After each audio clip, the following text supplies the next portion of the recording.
하나님의 말씀을 봅니다. 빌립보서 1장 6절 한 절 말씀만 보겠습니다. 빌립보서 1장 6절입니다. 너희 안에서 착한 일을 시작하시니가 그리스도 예수의 날까지 이루실 줄을 우리는 확신하노라. 아멘. 선한목자교회 와서 금요 성령 집회 서니까 집에 온 것 같으네요. 네.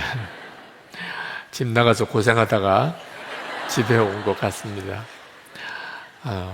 은퇴한 다음에 예수동행 운동을 우리나라 곳곳에 그리고 하나님의 허락하심을 따라 전 세계에 나가서 주님과 동행하는 일을 하자, 삶을 살자, 예수님 우리 마음에 계신 것을 정말 믿자, 그렇게 예수동행 운동을 하고 사역을 할 수 있게 해주신 우리 선한목자교회 김다희 목사님과 우리 장로님들과 성도 여러분들, 그리고 끊임없이 기도해 주신 여러분들께 감사드립니다.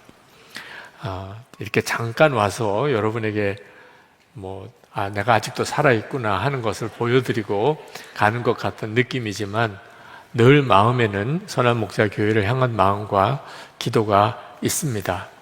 그리고 지금까지의 사역도 사실 선한목자교회에서 전적으로 섬겨주시고, 그리고 김다희 목사님과 깊은 영적인 하나됨을 하나님이 누리게 해주신 것에 대해서 감사를 드립니다. 이렇게 예수동행 운동을 하다 보면 그런 질문을 받을 때가 있습니다. 선한목자교회 교인들은 다 매일 일기를 쓰시죠? 이렇게 듣습니다. 그래서 저도 궁금해요. 저도 궁금해서 오늘 여러분에게 확인을 좀 해볼까, 매일 일기 쓰시는 분 손들어 보라고 한번 해볼까, 그런 생각을 잠깐 했다가 또 시험 들 수도 있을 것 같아서, 여러분들이 시험 들 일이 없죠. 제가 시험 들까봐 그냥 믿기로 했습니다. 선한목자교회 교인들은 다 정말 주님과 동행하기 위해서 매일 일기를 쓰면서 그렇게 사는 줄로 많은 교인들은, 교회 바깥에 있는 다른 교회 교인들은 또 목사님들은 그렇게 생각을 하시더라고요.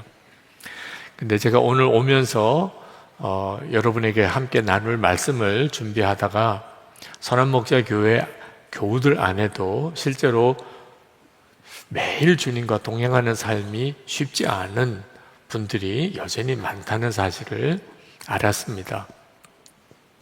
어느 부목사님이 그런 질문을 저에게 하시더라고요. 목사님, 저는 선한목자교회에 올 때 선한목자교회 교인들은 다 열심히 일기를 쓰면서 주님과 동행하는 삶을 사는 줄로 알았습니다. 근데 아니었다는 거죠. 실제로 와서 목회를 해보니까 선한목자교회 교인들 중에도 실제로 주님과 동행하는 일에 어려움을 겪고 또 매일 일기 쓰는 일도 쉽지 않아 하는 교인들이 상당히 많이 있는 것을 보았습니다. 어떻게 하면 좋을까요? 자기는 이제 늦게서 선한목자교회 부목사로 이렇게 동참을 하게 됐는데 여전히 일기를 쓰시는 것이 어려워하시는 교우들이 많이 계신 걸 보면서 좀 당황스럽기도 하고, 내가 그분들을 어떻게 도와야 되나 하는 것도 좀 걱정이 되신다고 하시더라고요. 그래서 제가 그 목사님께 그런 말씀을 드렸습니다. 목사님께서 실제로 보시는 것이 어쩔 수 없는 현실일 겁니다. 지금 이 시대는 예수님과 친밀히 동행하는 것이 굉장히 어렵게 느껴지는 시대입니다. 선한목자교회 교인들 중에도 실제로 그것이 어려운 분들이 많이 있으십니다. 근데 그분들을 예수님과 온전히 동행하게 하려고 목사님이 이제 부목사로서 교구를 맡아서 그 일을 감당을 하시는 일이 목사님의 중요한 책임이기도 하지만, 가장 먼저는 목사님 자신이 주님과 동행하는 것이 정말 기쁨이 되면, 그러면 교인들은 금방 그렇게 따라오게 될 겁니다. 그렇게 권면해 드렸습니다. 실제로 예수님과 친밀히 동행하는 삶이 힘들다고 느껴지는 분들이 상당히 많습니다. 어떤 목사님이 저에게 목회에 여러 가지 어려운 이야기를 하셔서 제가 그 목사님께 예수님과 친밀히 동행하는 삶에 대해서 소개를 해드렸어요. 그랬더니 그 목사님이 금방 그런 반응을 보이세요. 주님과 항상 주님을 바라보고 주님과 동행하는 것은 너무 힘들잖아요.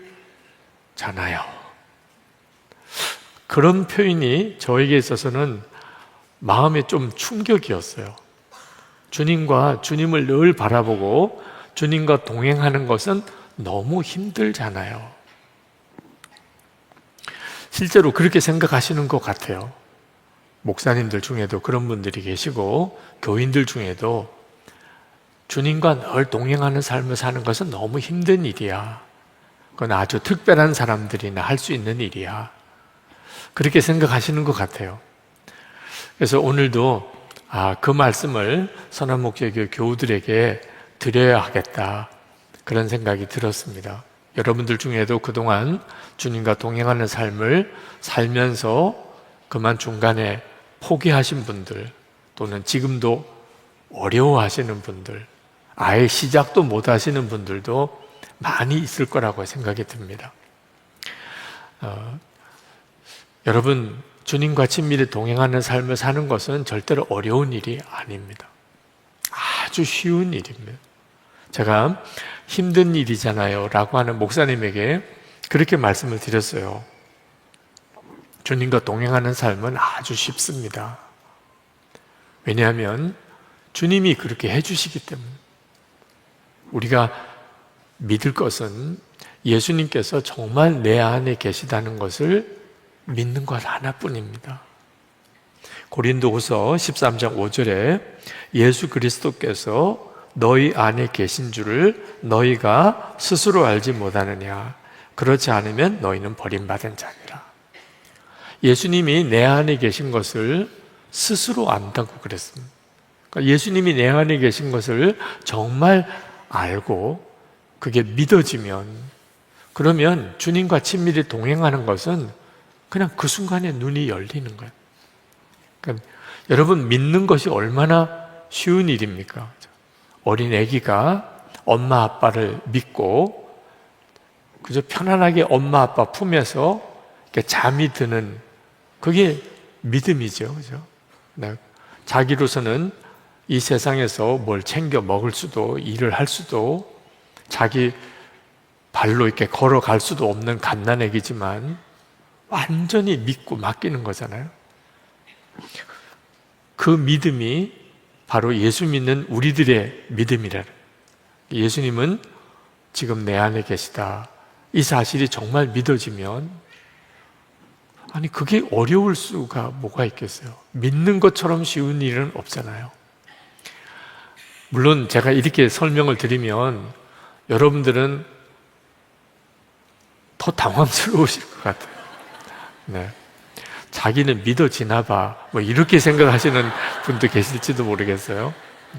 예수님이 내 안에 계시다고 그렇게 이야기를 해도 안 믿어지는 분들도 있거든요.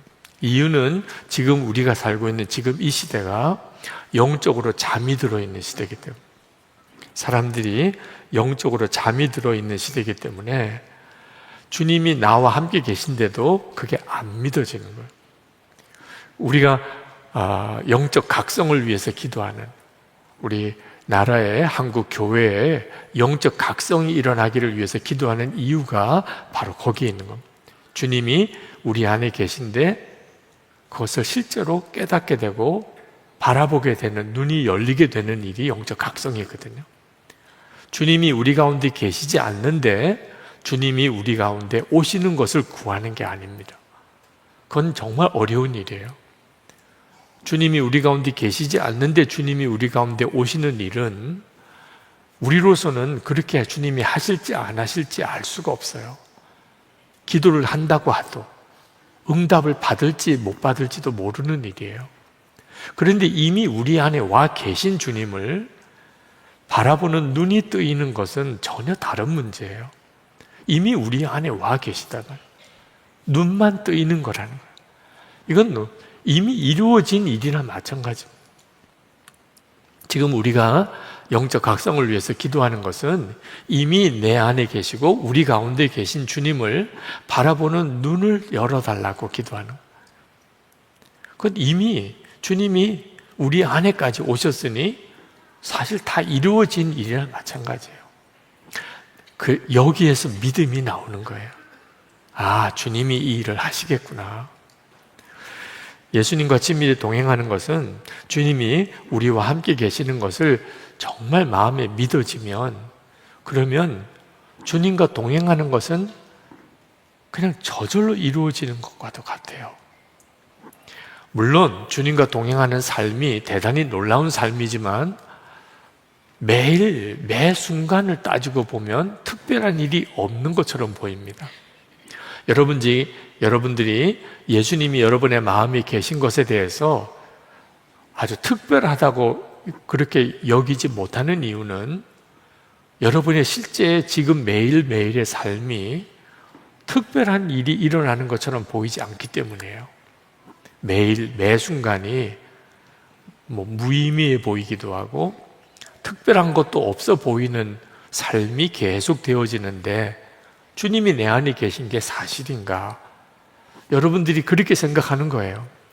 근데 여러분, 정말 유명한 명화를, 그림을 하나 놓고 생각해 봅시다. 그 그림을 100개나 1000조각으로 그림을 이렇게 다 칸을 쳐서 한 조각 한 조각을 한번 보세요. 그러면 아무런 의미를 찾을 수 없는 것 같은 그런 모양일 겁니다. 그죠? 아무리 아름다운 그림이라도 그것을 100조각이나 1000조각으로 잘라서 하나하나를 보면 이게 뭘 말하는 거지? 그럴 거예요.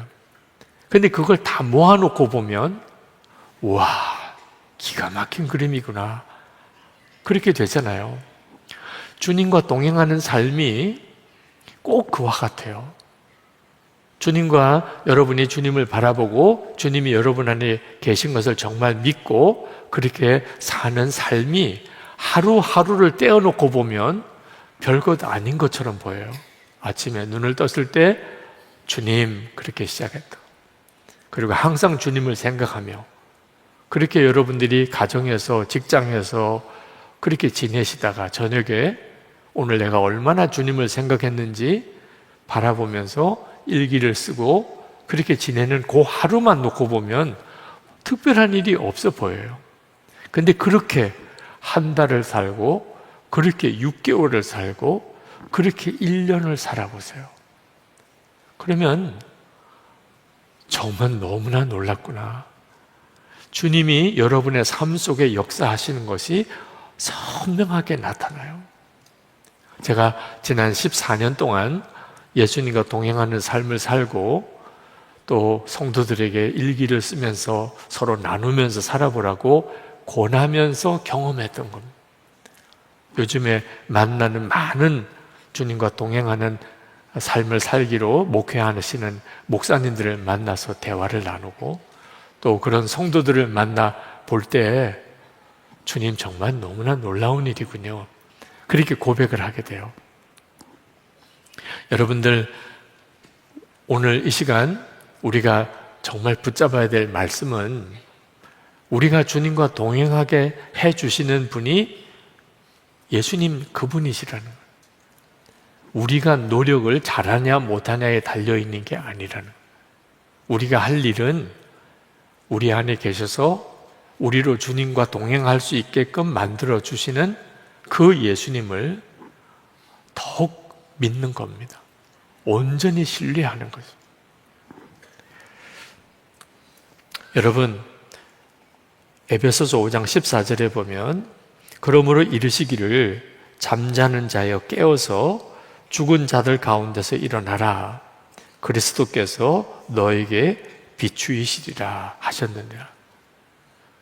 지금 예수님께서 우리 가운데 너무나 놀랍게 영적인 빛을 비추어 주시는 시간. 오늘 여러분이 그 은혜의 경험을 아마 다 하시게 되실 겁니다. 아, 주님이 내게 오늘 강력한 빛을 비춰 주시는구나. 전에도 그랬어요. 어제도 그랬고 그제도 그랬습니다. 근데 오늘 특별히 그 은혜에 대해서 눈이 뜨이는 것은 말씀과 성령의 역사로 주님이 그거 눈이 열리게 해주신, 이것이 바로 개인적인 영적인 각성입니다. 제가 바라는 것은 우리 전체가 다 그 은혜의 눈이 열리는 것. 오늘 정말 주님이 그 역사를 이루어 주시기를 정말 간절히 마음에 소원합니다. 제가 지난 3주간 동안 영국을 다녀왔습니다. 영국의 기독교 유적지를 둘러보려고 다녀왔어요. 영국이라는 나라가 참 놀라운 나라입니다. 기독교 역사가 한 2000년 역사가 되는, 그러면서도 하나님의 사람들이 얼마나 많이 나왔는지, 여러분들이 그동안 설교를 듣거나 또는 신앙서적을 보면서 여러분들이 알고 있는 신앙의 위인들의 상당수가 영국 사람들입니다. 우리 한국교회는 특히 영국으로부터 받은 은혜가 굉장히 커요. 한국교회 부흥의 불씨 역할을 했던 것이 영국 웨일즈의 부흥이었습니다. 한국의 최초의 선교사로 와서 순교하신 토마스 선교사도 영국 분이고, 존 러스, 우리에게 성경책을 번역해 준 분도 영국 분이죠. 그 나라에 가서 그 영국의 기독교 유적지를 한번 둘러보자는 제안을 제가 은퇴하기 얼마 전에 받았어요. 제 생각에는 은퇴하고 나면 휴대폰만 들여다보고 있을 텐데 시간은 뭐 무한히 많이 남을 거고, 가지요. 한번 가봅시다. 전에는 그런 여행은 엄두도 못 냈어요. 어느 해외를 가든지 대부분 집회만 하고 돌아오는 거죠. 그래서 여행 계획을 약속을 했는데 이렇게 바쁠 줄은 몰랐어요.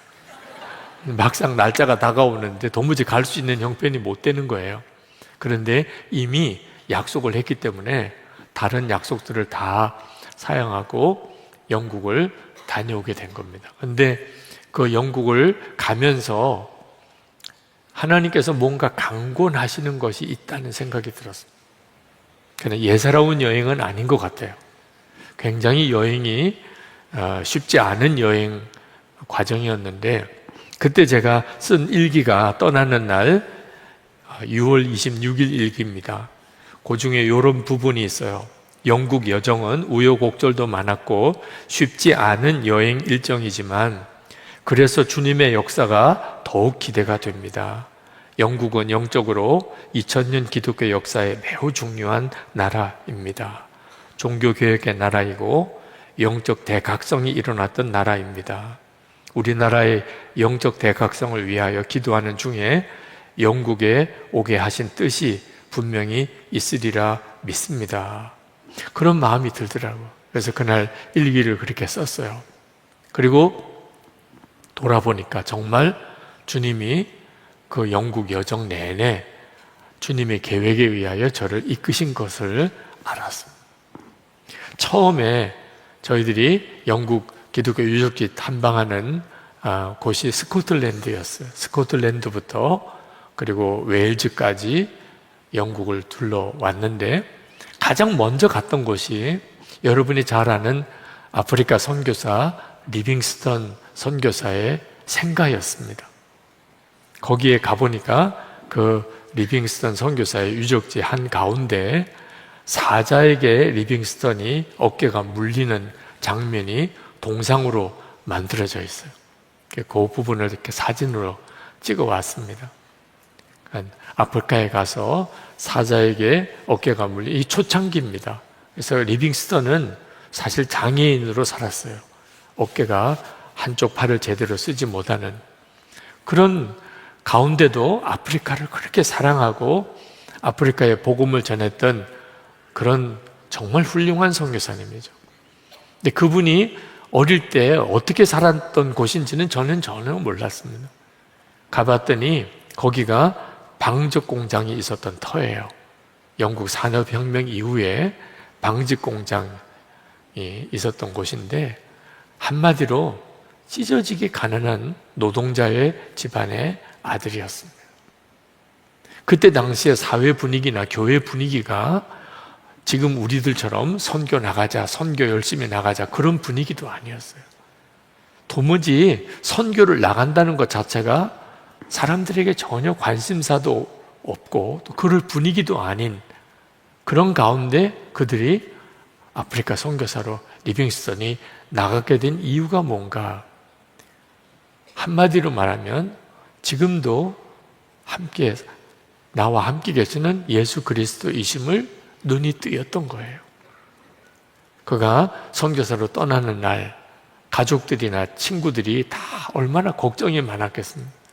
그래도 주님이 나와 함께 계시니까 나는 걱정이 없습니다. 그렇게 고백을 했고 16년 아프리카에서 사역하다가 잠깐 영국에 돌아왔을 때 영국 스코틀랜드 글래스고 거기 대학 그곳이 리빙스턴이 살던 자기 동네였어요. 그 도시에서 대학에서 강연을 할 때 그런 질문을 받았습니다. 당신이 16년 동안 그 아프리카에 아는 사람도 없고 도와주는 사람도 없고 혼자 외롭게 어디서 그곳에서 어떻게 그렇게 선교할 수 있었습니까? 그때 두 하나님의 말씀 때문이었습니다. 리빙스턴이 말하기를 첫 번째 말씀은 요한복음 14장 18절 내가 너희를 고아와 같이 버려두지 않고 너에게 오리라.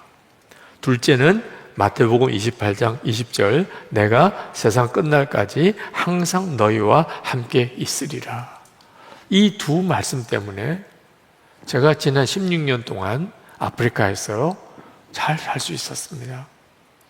그러니까 리빙스턴 선교사도 예수님이 나와 함께 계시다, 내 안에 계시다, 이 사실이 정말 믿어졌기에 그가 그렇게 위대한 선교사의 삶을 살 수 있었던 것이었어요.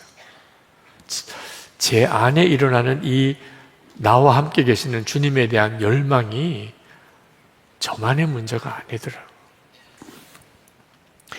그 다음에 인상 깊은 것이 세계 제2차 대전 당시 때 중보기도실에서 기도로서 전쟁의 전황을 좌우했던 정말 유명한 중보기도자 리즈 하워즈가 세운 웨일즈의 신학교를 갔을 때예요. 그 신학교 안에 블루룸이라고 하는 기도실이 있었습니다. 그 기도실이 2차 세계대전 당시 때부터 지금까지 전 세계를 위한 중보기도실로 지금까지 중보기자들이 기도하는 곳이에요. 그런데 그 블루룸에 들어갔을 때 전면에 성경 구절 하나가 쓰여져 있었어요. 그 구절이 저 말씀이에요. 히브리서 13장 8절 예수 그리스도는 어제나 오늘이나 영원토록 동일하시니라. 리즈 하워즈도 예수님은 오늘 지금 이 시간 나와 함께 하시는 예수님이심을 너무나 분명히 알았던 분이에요.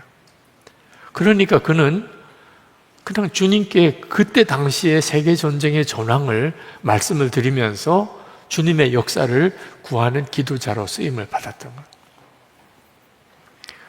영국에서도 웨일즈는 부흥의 땅으로 유명하게 알려진 곳입니다.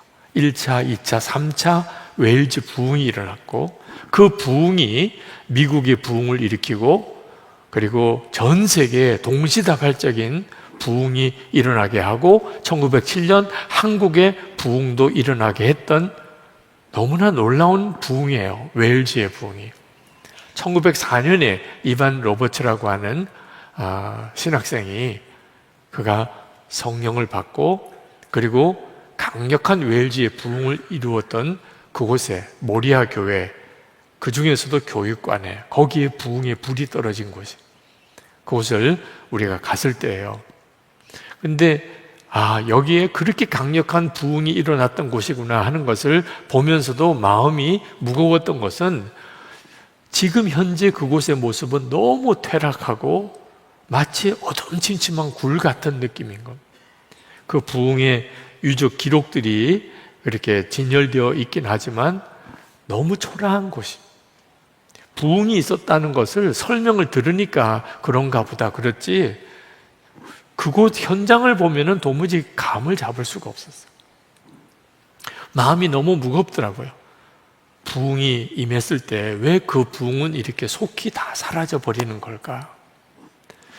그리고 이제 돌아 나오는데 그 모리아 교회 앞에 이반 로버츠의 그 3차 웨일즈 부흥의 기념비가 세워져 있었는데 그 기념비 들어갈 때는 앞에 보았을 때는 보지 못했어요. 그 뒤편에 이반 로버츠가 친필로 쓴 글을 그 기념비 뒤편에다가 새겨 놓았더라고요. 근데 그 글을 읽기가 쉽지는 않았어요. 근데 한 구절 한 구절을 읽는데 너무너무 마음에 감동이 오는 거예요. 잘 못 읽으시겠죠? 여러분들도. 영어라서 잘 못 읽는 게 아니고 그 기념비 뒤에다가 이반 로버츠의 필체로 기록을 해둔 내용. 저 내용이 어떤 내용이냐면, 사랑하는 여러분, 하나님은 당신을 사랑하십니다. 그러므로 그분을 부지런히 찾으십시오. 그분께 마음을 다하여 기도하십시오. 그분의 말씀을 끊임없이 읽으십시오. 여러분이 늘 주님의 복음 안에 거하기 바랍니다. 이반 로버츠가 그렇게 간절하게 말했던 그것을 잃어버린 거예요. 성령의 강력한 임재로 인한 부흥이 왜 그렇게 금방 불이 꺼졌을까? 한번 성령의 강력한 경험을 통하여 영원히 그 뜨거운 은혜 가운데 사는 게 아니라는 거예요. 마음을 다하여 기도하고 부지런히 주님을 찾고 끊임없이 말씀을 읽고 늘 주님의 복음 안에 거하는 것이 없이는 부흥은 한순간의 경험으로 끝나버린다. 우리 한국도 똑같은 경험을 하고 있는 거예요. 우리가 늘 주님을 바라보고 주님과 동행하는 삶을 살자고 하는 것이 왜 필요한지를 마치 이반 로버츠 통해서 직접 듣는 것 같았어요. 그리고 이 영국 여정의 맨 마지막 갔던 곳이 여러분도 잘 아는 노예 상인이었다가 목사가 된 존 뉴턴 목사님이 목회하셨던 교회예요. 그 교회에서 존 뉴턴 목사님의 생애와 그리고 그가 회심한 이후에 흑인 노예들을 해방하기 위해서 그가 얼마나 애를 썼는지에 대한 기록들을 쭉 살펴보고, 그리고 이제 그 예배당을 빠져나오는데 그 예배당 한쪽 귀퉁이에 어린이부실이 있더라고요. 근데 그 어린이부실 옆에 한 어린이가 지난 부활절에 작품을 하나 거기다가 걸어 놓은 게 있는데 깜짝 놀랐어요. 저 정도는 읽으실 수 있으시죠? 네. 예수님은 언제나 살아계십니다. 그는 항상 우리와 함께 여행하십니다. 근데 거기에 트래블즈라고 마치 우리가 영국 여행을 하고 있는 저에게 하시는 말씀처럼 주님이 그 아이를 통하여 예수님은 지금도 살아계시고 우리와 항상 함께 여행하시는 분입니다. 제가 이번 영국 여정을 쭉 돌아오면서 주님이 우리와 함께 계신 것에 대해서, 지금도 우리 안에 살아계심에 대하여 주님이 이번 영국이 어떻게 해서 그렇게 놀라운 기독교 국가로서 그동안 쓰임을 받았는지, 하나님이 그 땅을 통하여 전 세계에 어떻게 복음을 전하고 부흥을 일으키셨는지에 대하여 저에게 놀랍게 다시 확인시켜 주시는 여정이었던 것을 깨달았습니다. 주님은 우리와 함께 계세요. 제 안에도, 여러분 안에도, 지금 우리 가운데도. 우리가 이 사실을 진짜 믿게 될 때 모든 것이 달라지게 돼요. 여러분, 진짜 여러분이 주님이 지금 나와 함께 계시다 하는 사실을 정말 믿음으로 취하게 되면 당장 오늘 기도부터 달라져요. 예수님께서 여러분 안에 계신 것이 정말 믿음으로 취하게 되면, 그러면 이것 주세요, 저것 주세요 라고 하는 기도도 의미가 없어져요. 그 모든 것이 되시는 예수님이 여러분과 같이 계신데 무엇을 두려워하고 염려함으로 구할 게 있겠어요? 그냥 감사하고 찬양하고 주님께 맡기고 주님께 나 자신을 드리고 싶을 뿐이에요. 기도도 완전히 달라지니까 주님이 나와 함께 계신 것을 정말 믿으면 믿음이 모든 것을 바꿔요. 그리고 오늘 여러분이 이 집회가 끝나고 그리고 집으로 돌아가는 여러분의 마음이 완전히 달라지게 돼요. 여기서만 주님이 여러분 안에 계신 게 아니라니까. 여러분 안에 계신 주님이에요. 집으로 돌아가는 내내 여러분 안에 계세요. 집에 돌아가서도 내일도 우리의 삶 전체가 바뀌어요. 믿음이 모든 것을 바꿔요. 예수님이 나와 함께 계시다는 그 믿음 하나가 내 삶 전체를 바꾸는 거예요. 빌립보서 1장 6절에 너희 안에서 착한 일을 시작하시니가 그리스도 예수의 날까지 이루실 줄을 우리는 확신하노라. 여러분의 삶을 바꾸시는 분이 여러분 안에 계신 주님이신데 그것은 전적으로 믿음으로 그 일을 하실 수가 있는 거예요. 그동안은 왜 안 하셨나요? 실제로 안 믿으니까. 주님이 여러분의 삶을 왜 못 바꾸셨나요? 여러분의 실패를 왜 못 바꾸시나요? 여러분이 피곤하고 지치고 낙심하는 것을 주님이 왜 못 막으시나요? 안 믿으니까. 주님이 여러분 안에 계신 것을 온전한 믿음으로 취하지 않으니까. 여러분 안에 착한 일을 시작하신 분이 주님이세요. 예수님이 여러분 안에 계시니까 여러분이 다 구원받은 거죠. 믿음의 길을 시작하신 거예요. 그것을 온전히 이루실 분도 주님이세요. 우리가 믿으면, 주님이 나와 함께 계신 것을 정말 믿으면,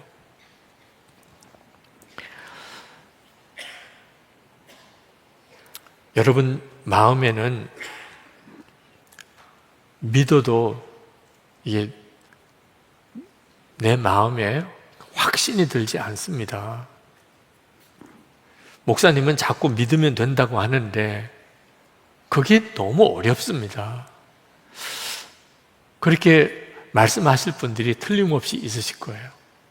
그동안에 예수님을 정말 믿고 살아보려고 무던히 애를 썼던 여러분들, 저도 똑같은 과정을 거쳤거든요.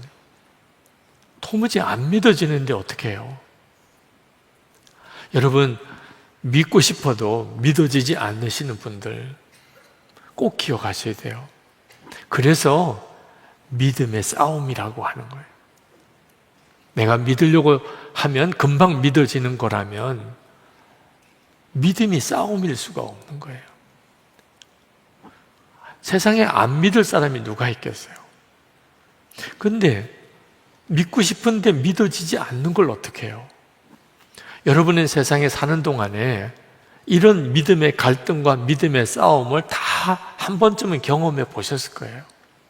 어떤 사람을 내가 믿어야 될 텐데 도무지 믿어지지가 않아요. 그 사람이 하는 말이나 행동을 보면 믿을 수가 없어요. 근데 이 사람을 내가 믿어야 해요. 그럴 때 여러분들이 얼마나 힘들고 어려운가요? 그런데 세상에 있는 어떤 사람은 실제로 그렇게 딱 믿기가 다들 어렵습니다. 결국은 되는 거 보고, 하는 일 보고, 하는 말 보고 도무지 그 사람을 믿을 수가 없어. 세상에서는 그럴 수밖에 없어요. 그런데 예수님에 대해서는 다르잖아요. 그렇죠? 예수님에 대해서만큼은 겪어보고 난 다음에 믿을 분이 아니잖아요. 그분은 우리의 생명이신 분이에요. 실제로 우리가 예수님을 믿고 살기로 결단은 했지만 도무지 주님이 내게 역사하시나? 지금 내 안에 계시기는 하신가? 내 기도를 들으시기는 하나? 주님만 믿고 나가면 주님이 진짜 나를 온전케 만들어 주실까? 여러분의 지금까지의 경험이 아주 부정적이었다 하더라도 우리가 지금 할 수 있는 일은 그래도 여전히 주님을 믿는 거예요. 제가 이번 기독교 유적지 탐방을 하는 중에 목사님 한 분으로부터 그런 질문을 받았습니다. 목사님이 늘 나는 죽고 예수로 산다고 하시는데 그런 믿음을 목사님은 어떻게 가지시게 됐나요? 그런 질문을 받았어요. 그래서 제가 그 목사님에게 막 대답을 하려고 그러는데 누가 들어오셨어요. 그래서 그 목사님께 대답을 못하고 그분하고 인사를 나누느라고 그냥 대답을 못했어요. 너무 아쉬워요. 그 목사님에게 그 말씀을 드리고 싶은데. 그런데 제가 오늘 말씀을 준비하면서 그 말씀을 그 목사님에게 드리는 게 아니고 설교를 통해서 모든 사람에게 하라는 모양이다. 그래서 그날 그 목사님에게 말씀을 하지 않게 하신 모양이다. 그런 생각이 턱 드는 거예요. 여러분들 중에도 아마 그런 질문하고 싶은 분이 있으실지 모르겠어요. 목사님은 도대체 나는 죽고 예수로 산다고 자꾸 말씀을 하는데 그거 언제부터 그렇게 믿게 되셨나요? 그렇게 여러분들도 질문하실 분이 있으실 것 같아요. 저는 목사의 아들로 또 목사가 되어서 이렇게 사는 동안에 하나님 뜻대로 살고 싶은 마음이 정말 마음에 간절했습니다. 진짜예요. 진짜 간절했어요. 하나님의 뜻대로 살고 싶은 마음이 안 돼서 그랬지. 안 돼서 그랬지 마음은 정말 간절했다고요. 하나님의 뜻대로 정말 살아야 되겠다. 그렇게 좋은 신학생이 되고 좋은 전도사가 되고 좋은 목사가 돼야 되겠다고 생각을 했다니까요. 안 돼서 그랬지. 그렇게 안 살아지니까 문제였지. 그게 늘 갈등이었습니다. 나는 정말 좋은 목사가 될 수 있을까? 하나님이 기뻐하는 그런 목사가 될 수 있을까? 늘 좌절에 빠졌었어요. 근데 말씀을 보는 중에 제가 이미 예수님과 함께 죽었고 예수님이 제 생명이 되셨다고 성경에 기록되어 있는 거예요. 로마서 6장 3절 4절에 갈라디아서 2장 20절에 예수를 믿는 우리는 이미 예수님과 함께 죽었고 죄의 종로를 닫은 우리 옛사람은 예수님과 함께 이미 죽었고 예수님은 제 생명이시라고 그렇게 성경에 기록되어 있는 거예요. 이건 얼마나 놀라운 일인가요? 그동안 열심히 노력하고 애써서 하나님 뜻대로 살아보려고 애를 썼는데도 안 되는 이유가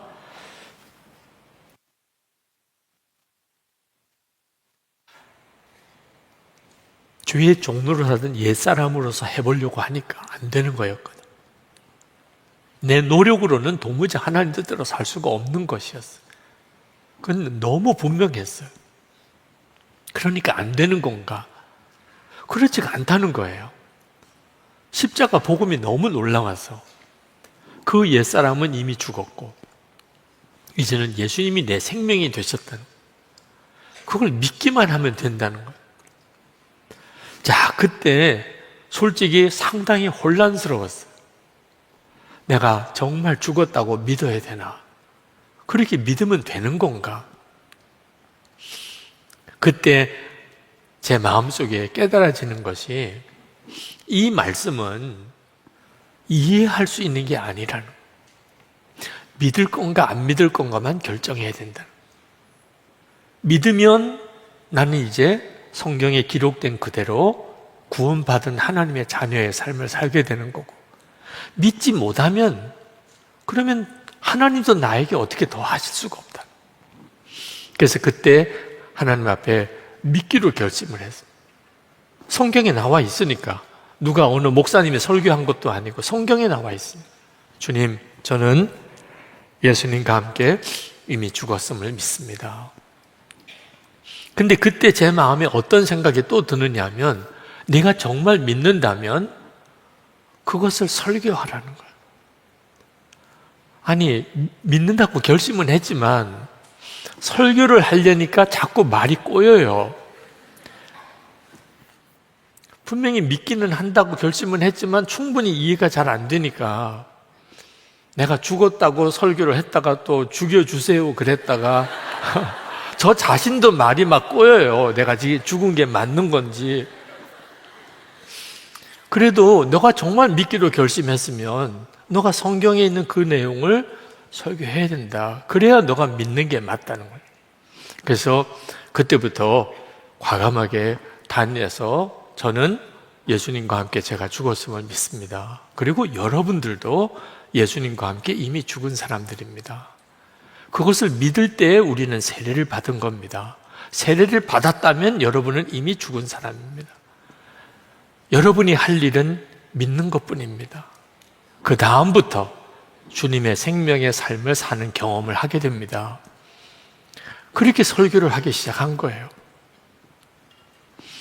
그리고 제가 두 가지 정말 전혀 상반된 두 가지 제 내면의 음성을 들었어요. 하나는 마귀가 조롱하는 겁니다. 야, 너가 죽었다고? 어제 내 한 일을 내가 다 알고 있어. 근데 너가 죽었다고? 설교는 잘한다. 야, 마귀가 나를 끊임없이 조롱하는 거예요. 그게 죽은 거야? 너가 죽었다고 그렇게 설교할 자신 있어? 너 진짜 사기꾼이야. 마귀는 끊임없이 저에게 그렇게 조롱하는 거예요. 근데 또 한편으로는 성령께서는 너 정말 잘했다. 너 정말 귀하다. 네가 정말 나를 믿는구나.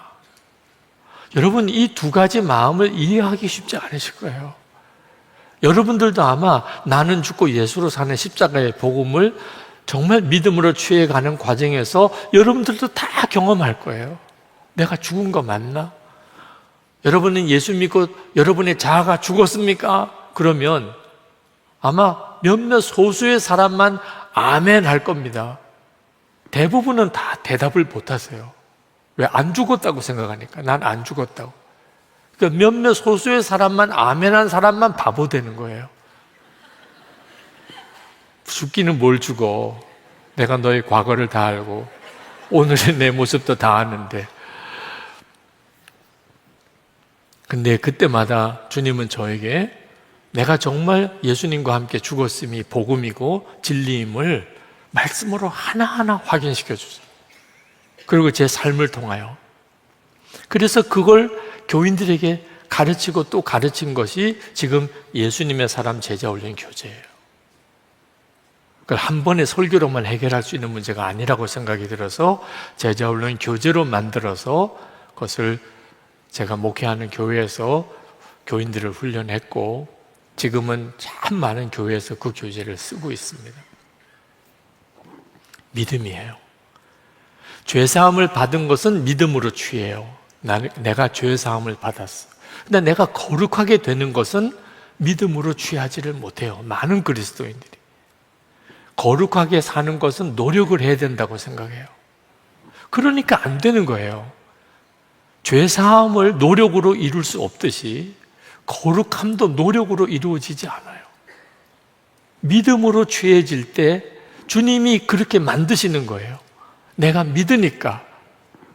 저는 처음에는 그게 굉장히 헷갈렸어요. 내가 거룩하지 않은데 내가 거룩하다고 믿는 것은 사기꾼 같은 느낌입니다. 거룩하지 않으면서 내가 거룩하다고 믿으라. 그건 사기꾼이잖아. 근데 주님이 저에게 입양된 고아를 이야기를 알게 하면서 그렇구나 하는 걸 깨닫게 하셨어요. 입양된 고아는 그 부모님의 친자식이 아닙니다. 그러니까 그 부모님하고 얼굴 생김도 같지 않고 그 부모님으로부터 유전자를 물려받은 것도 아닙니다. 그러니까 그 부모님은 자기의 친부모라고 말하기가 참 어려워요. 아무래도 다르죠. 입양된 고아니까. 그러나 그 입양된 고아가 나는 우리 엄마 아빠 친부모님은 아니지만 저는 엄마 아빠의 아들이고 딸임을 저는 믿습니다. 라고 고백할 때 그 아이를 입양한 부모는 너무 기쁜 거예요. 정말 자기가 그 집에 친자식과 같이 되었음을 그 고아가 믿을 때, 그때부터 그 가족은 정말 한 가족이 되는 거예요. 그런데 그 아이가 끝까지 믿지를 못해요. 엄마 아빠는 내 친엄마 아빠가 아니잖아요. 사실은 사실인데 그 아이를 입양한 부모의 입장에서는 너무너무 마음이 아픈 거예요. 믿어. 너는 내 친아들과 똑같아. 내가 너를 내 아들로 삼았어. 내가 할 일은 믿는 거야. 믿기만 해. 여러분, 그 고아를 입양한 부모의 마음을 아시겠어요? 그게 하나님의 마음인 거예요. 하나님이 저에게 너는 믿기만 해. 너는 거룩하지 않아. 너는 여전히 내 속에 죄성이 많아. 그러나 내가 예수 그리스도의 십자가의 보혈로 너를 씻겨 정결하게 하고 너를 나의 자녀가 되게 했어. 하나님이 거룩하시니 하나님의 자녀인 나도 거룩하지요. 내가 할 일은 믿는 거야. 믿기만 해. 여러분, 그 느낌 아세요? 믿겠습니다. 하나님, 제가 믿겠습니다. 그때 하나님이 얼마나 기뻐하시면, 아, 이거구나. 믿음으로 거룩하게 된다는 게 이 말이구나.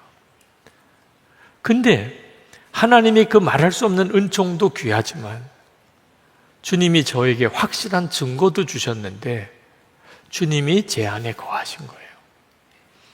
성령 하나님께서 제 안에 임재하여 계신 거예요. 그래서 계속 주님을 바라보게 하세요. 이건 여러분 모두가 지금 가지고 있는 은혜예요. 오늘 여러분을 여기 오게 하신 분, 지금 이 자리에서 이 말씀을 듣게 하시는 분, 말씀을 들으면서 말씀이 알아듣게 하시는 분, 다 여러분 안에 계신 성령의 역사예요. 자, 주님이 내 안에 거하시니 하나님이 나를 자녀 삼으신 게 얼마나 분명해요. 하나님이 거룩하시니 하나님이 나도 거룩하다고 보시는 거죠. 그걸 믿는 것이 얼마나 하나님을 기쁘시게 하냐 말이에요. 그리고 그 믿음 때문에 실제로 제 삶이 다 바뀌기 시작했어요. 주님이 나와 함께 계시고 하나님이 나를 그렇게 받아주시는 것을 정말 믿고 그 믿음을 선포하고 다니면서 제 삶 전체가 바뀐 거예요. 육신은 여전히 죄성이 있음을 제가 느낍니다. 저 자신이 얼마나 엉터리고 얼마나 문제가 많고 얼마나 제가 죄에 약한지 너무 잘 알아요. 그럼에도 불구하고 하나님은 저를 사랑하시고 하나님은 저를 포기하지 않으시고 저를 위해서 당신의 독생자를 십자가에 죽게 하시고 성령께서 지금 제 안에 거하게 하시고 그리고 지금도 저와 동행하시는 것, 하나님은 절대로 나를 버리지 않으신다. 하나님 나를 절대로 포기하지 않으신다. 그걸 담대하게 외칠 수 있게 하신 거예요. 그 믿음이 저를 완전히 바꿨어요. 한 번은 기도가 되더라고요. 하나님 저를 지켜주세요. 하나님 저를 도와주세요. 하나님 제가 온전하게 살게 해주세요. 근데 그때 주님이 저에게 그렇게 말씀하시는 거예요. 지켜달라 도와달라 하지 마. 믿어. 제가 정말 너무나 눈물이 확 쏟아졌어요. 믿기만 해. 그래서 너무너무 감사합니다. 하나님 감사합니다. 저는 그냥 믿을게요. 주님이 저와 함께 하시고 저를 지켜주시고 저를 도와주시는 걸 이미 제 안에 와 계시니까. 여전히 믿어지지 않는다고 답답해 하시는 분들이 있으실 거예요. 지금도. 그죠? 예수님께서 함께 하시는 것이 믿어지지 않는다고 탄식하지 마세요. 믿음이 진짜 완전히 없다면 문제지만 작은 믿음이라도 있다면 이건 놀라운 거예요. 여러분 안에 아주 믿음이 없는 사람은 한 사람도 없어요. 오늘 여기 계신 분 중에 지금 이 설교를 영상으로 듣는 분 중에 겨자씨만한 믿음도 없는 사람이 있을까요? 그 믿음 때문에 사실 우리가 이렇게 모인 거고 말씀을 듣는 거예요. 그리고 말씀이 알게 모르게 우리에게 은혜가 되는 거예요. 작은 믿음이라도 쓰기 시작해야 돼요. 그러면 역사가 일어나요. 믿음으로 반응하기 시작하면 주님 정말 안 믿어지고 저는 혼란스럽게 짝이 없습니다. 그런데 제가 지금 이 시간에 여기 와 앉아 있는 것이 이건 아무리 생각해도 이건 보통 일이 아닌 것 같습니다. 제가 지금 제정신이 아니어서 온 것도 아니고 분명히 여기에는 무슨 주님의 역사가 있습니다. 제 속에는 아직도 의심이 가득하고 제 속에는 아직도 확신도 없고 저는 아직도 체험도 없지만 주님 제가 지금 여기에 있습니다. 이건 주님이 하셨습니다. 그러면 저는 주님을 믿겠습니다. 주님이 저를 그저 여기에 예배당에 앉아 있는 것 정도가 아니고 저를 확신 가운데 거하게 하시고 정말 놀라운 은혜의 세계로 저를 이끄실 것을 저는 믿겠습니다. 주님을 더욱 신뢰합니다. 하고 주님께 맡겨보세요. 다윗이 소년 목동이었을 때 밤에 혼자 들판에서 양떼들을 지키고 있었어요. 근데 그때 다윗이 하나님께 악기를 타면서 찬양을 드렸다고 그랬습니다. 다윗이 하나님을 보았을까요? 하나님의 음성을 다윗이 들었을까요? 그냥 하나님이 함께 계실 거라고 믿은 거예요. 그래서 누구도 들어주는 사람이 없지만 하나님이 들으실 테니까 악기를 타면서 하나님을 찬양한 거예요. 그 믿음을 쓴 거예요. 그랬더니 곰이 달려오고 사자가 달려올 때 보통은 도망가야 되잖아. 양이 뭐 잡아먹히든 말든 일단 내가 살아야 되니까. 근데 다윗이 그 곰하고 사자하고 싸웠어요. 왜? 싸워도 이길 거라고 생각이 드니까 싸운 거죠. 싸워도 이길 거라고. 그 믿음이 어디서 나온 거예요? 한밤중에 하나님을 찬양하던 그 믿음, 거기서부터 온 거예요. 믿음이 그만큼 커진 거예요. 그러다가 골리앗 앞에 나갔어요. 골리앗 앞에 가서 도망가야 되는데 다윗의 마음속에 골리앗도 이길 거라고 믿어지는 거예요. 자기는 소년이고 골리앗은 구척장신 거인이지만 믿어지는데 어떻게 믿어지는데? 여러분 믿음은 써야 되는 거예요. 믿음으로 고백하고 믿음으로 반응하고 나가야 된다니까요. 그러면 여러분에게 있었던 믿음이 아닌 믿음이 여러분 안에서 일어나고 있는 거예요. 제가 예수 동행 운동을 하는 것은 바로 이 일을 하고 있는 거예요. 주님이 우리와 함께 계신 것을 사람들에게 계속해서 선포하여 알려주고 일깨워주는 거예요. 주님이 여러분 안에 계십니다. 그 주님을 바라보시고 정말 믿으세요. 그리고 그 주님과 동행하시는 삶을 매일 일기를 써보시면서 그리고 나눔 방을 통하여 믿음을 지켜가세요. 그렇게 계속 권하는 거예요. 매일 일기를 쓰면서 주님을 바라보려고 할 때 실패가 없었을까요? 낙심하는 일이 없었을까요? 저에게도 그런 순간이 너무나 많았어요. 진짜 일기를 쓴다고 주님을 바라보는 눈이 열리게 될까? 일기를 쓰면 진짜 삶이 완전히 달라지는 건 맞나? 그런 실패의 경험이 왜 저에게도 없었겠어요? 근데 그때 하나 제가 그때 잘한 게 있다면 실패했을 그때에도 주님을 믿은 거예요. 나를 결국은 실패해서 이기게 하실 분은 주님이시고 나는 실패할 수밖에 없는 자이지만 나로 이기게 하실 분 그분은 주님이시죠. 스코틀랜드 여정 중에 가장 인상 깊은 곳이 17세기 스코틀랜드 언약도들의 지붕 없는 감옥이었어요. 언약도라고 하는 말이 여러분 중에는 생소한 분이 있을 텐데 청교도라는 말은 많이 들어보셨어요. 영국, 잉글랜드에서는 청교도들이고 스코틀랜드에서는 똑같은 믿음을 가지고 있는 사람을 언약도라고, 하나님과 언약을 맺은 대로 굳게 지키고 살기로 결심한 사람들. 스코틀랜드 국왕의 종교적인 박해를 받으면서도 믿음을 굳게 지켰던 언약도라 칭하는 성도들이 있었는데 스코틀랜드 국왕이 그들을 핍박하고 배교시키려고 그들이 언약을 맺은 교회, 그 교회 묘지에 지붕 없는 감옥을 만들고 거기다 가뒀습니다. 그래서 그곳을 찾아갔어요. 여러분이 사진에 나오는 저 건물들, 그 건물들 지붕이 없어요. 그냥 저기에다가 그냥 가둔 겁니다. 저 건물 벽 정도면 뭐 사람이 목마를 하면 얼마든지 담을 타고 나올 수도 있는 저곳인데, 저기다가 지붕을 두지 않은 이유는 스스로 알아서 나오라는 거예요. 저기서 나오면 배교하는 겁니다. 얼마든지 살 수 있어요. 그런데 저 지붕 없는 감옥에서 비를 맞아가며, 그 스코틀랜드의 추운 날씨에 한밤중에 비 맞아가며 추운 겨울에 거기서 얼어 죽어가며 그곳을 떠나지 않고 자기 믿음을 지켰던 그 언약도들의 그 감옥에 가서 진짜 숙연해지더라. 도대체 어떤 믿음이길래 이럴 수 있었냐? 근데 참 묘한 생각이 들더라고요. 예수 동일기 나눈 방이 꼭 지붕 없는 감옥 같다.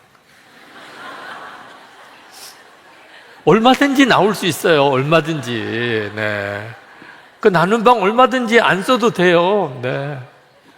자유예요. 네. 그거 막 나눈 방에 계속 남아있든 안 남아있든 여러분 선택이에요. 네. 근데도 지금도 계속 남아있는 분. 참 이게 놀라운 일이에요. 네. 얼마든지 안 쓸 수도 있는데 나는 매일 일기를 쓰며 살겠다. 주님 바라보며 살겠다. 그렇게 결심하고,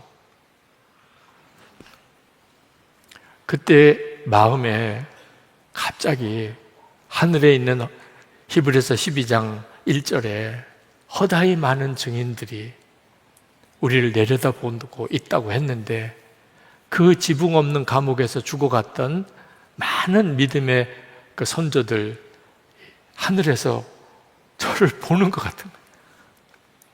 그 지붕 없는 감옥을 둘러보러 온 저를 하늘에서 보는 것 같아요. 믿음으로 사는 길에 어려움도 있지만 절대로 포기하지 마라. 아마 그 감동은 참 뭐라고 표현하기가 어렵네요. 언제 한번 같이 가요. 같이 가서 거기서 다시 한번 설명을 드릴게요. 네. 여러분, 정말 지금 주님을 진짜 믿어보세요. 도무지 믿을 수 없을 때 믿는 믿음. 그죠? 나는 완전히 실패해서 무너졌다고 생각하는 그 상황에서 여전히 주님을 붙잡고 믿는 믿음. 그게 믿음인 거예요. 저는 주님을 믿습니다. 저를 기도하게 해주실 주님, 저를 은밀한 죄에서 벗어나게 하실 주님, 저를 제 혈기와 성질에서부터 완전히 새롭게 만드실 주님, 저를 온전히 주님과 동행하게 하고 그 동행의 기쁨을 누리게 하실 분이 주님이심을 저는 믿습니다. 저는 안 됩니다. 제 노력으로는, 제 결심으로는 이미 벌써 실패도 벌써 수도 없이 했습니다. 이제는 다시 시작할 의욕도 가질 수가 없을 정도가 되었습니다. 그러나 아직 끝이 아닙니다. 주님이 내 안에 여전히 계시다면, 나를 여전히 여기까지 인도하고 계시다면 아직까지 끝은 아닌 거예요. 아, 주님, 저는 이 시간 다시 주님을 의지하겠습니다. 오늘 여러분 중에 이곳에 여러분을 이끄신 것이 주님이시라고 진짜 믿어지신다면, 그러면 주님은 여러분을 여전히 포기하지 않고 계신 거예요. 여러분에게 하실 일이 있으신 거예요. 지금도 그걸 하고 싶어 하시는 거예요. 도무지 찬송도 안 나오는 사람, 큰 소리로 해보세요. 안 된다고만 말하지 말고 그냥 정말 큰 소리로 찬송을 해보세요. 기도가 안 된다. 나는 기도가 안 나와. 그러면 주여라고라도 큰 소리로 질러보세요. 큰 소리로 찬송하기 전과 한 후가 달라요. 그냥 주여라고만 소리 쳐서 주님을 부르기 전하고 그 후가 다르다. 주님의 역사를 지금 이 시간에 여러분이 다 경험하실 수 있어요. 오늘 주님은 여러분을 실패해서 일으키실 것입니다. 다시 시작할 힘을 주실 것입니다. 길이 환하게 보이게 하실 것입니다. 이제부터 어떻게 살아야 될지를 분명하게 믿어지게 하실 것입니다. 우리 찬양합시다. 오늘 여러분과 함께 부르고 싶은 찬양, 무명이어도 공허하지 않은 것은 충만이라는 찬양 우리 같이 하고 3번 또 합심해서 기도하고 마지막 기도한 다음에는 여러분 올라오셔서 강단 위에 올라오셔서 기도하실 분들은 기도하시고 안수기도 받으실 분들은 나오셔서 안수기도 받으시기 바랍니다. 오늘 정말 주님을 붙잡으시기 바랍니다. 여러분을 완전히 새롭게 하실 주님을 온전히 붙잡으시고 주님이 여러분에게 안수하실 걸 믿습니다.